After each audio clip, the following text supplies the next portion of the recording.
Assalamualaikum warahmatullahi wabarakatuh. Halo semua, nama saya Hermon Gimnastiar dengan NIM 1914026009. Jadi pada video kali ini saya akan menjelaskan review tentang upaya pelestarian dan keberlanjutan budaya di lingkungan hutan tropis lembab Kalimantan.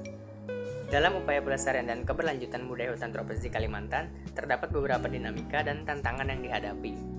Hal tersebut tentunya dipengaruhi oleh faktor perubahan budaya dan sosial itu sendiri. Antroposentrisme dan modernitas merupakan faktor determinan dalam mempengaruhi perubahan kebudayaan di lingkungan hutan tropis Kalimantan. Dalam hal pemanfaatan sumber daya hutan dan sumber daya alam, secara umum dapat dibedakan ke dalam beberapa fase atau era di Kalimantan. Adapun tahapan dan era tersebut adalah antara lain: yang pertama, masa nomaden dan berladang berpindah. Di masa sekarang, masyarakat nomaden dan berladang berpindah semakin sedikit di Kalimantan.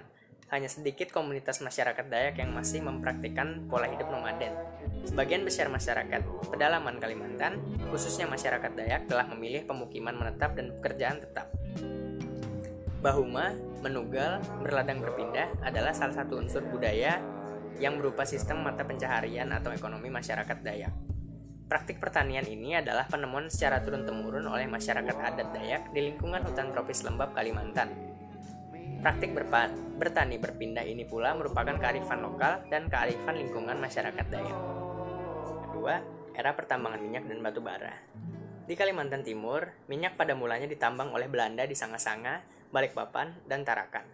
Bahkan, Balikpapan dan Tarakan dikenal dengan kota minyak. Artinya, kota Balikpapan dan Tarakan tumbuh dan berkembang karena adanya aktivitas pertambangan minyak di masa kolonialisme Belanda dan Jepang hingga kini. Untuk pertambangan batu bara, Luah Hulu adalah kecamatan di Kutai Kartanegara sebagai situs tua pertambangan batu bara. Pertambangan batu bara di Luah Hulu dimulai sejak masa kolonial.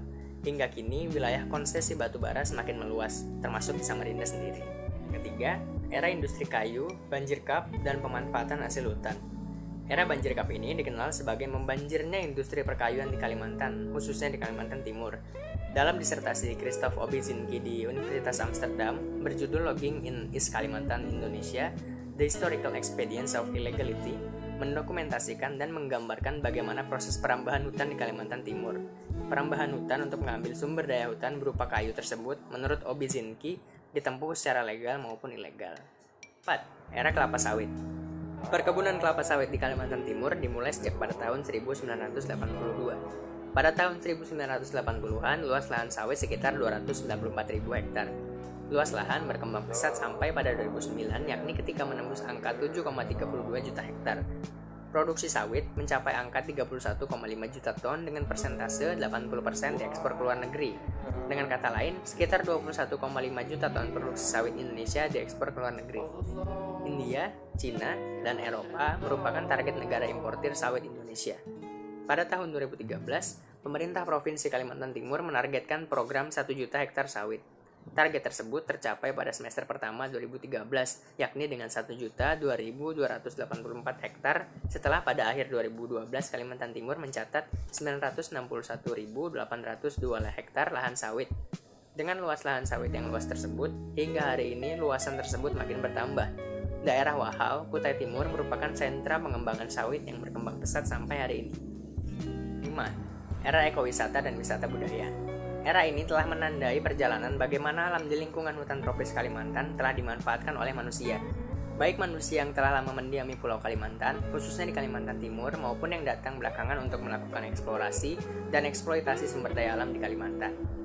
Pemerintah Provinsi Kalimantan Timur menjadikan wisata alam dan wisata budaya sebagai alternatif masa depan ekonomi Kaltim pasca tambang. Akan tetapi, kendala infrastruktur masih menjadi kendala untuk mengakses beberapa objek wisata yang terdapat di pedalaman. Keindahan alam Kalimantan Timur masih butuh perjuangan dan biaya yang tidak sedikit untuk mengaksesnya.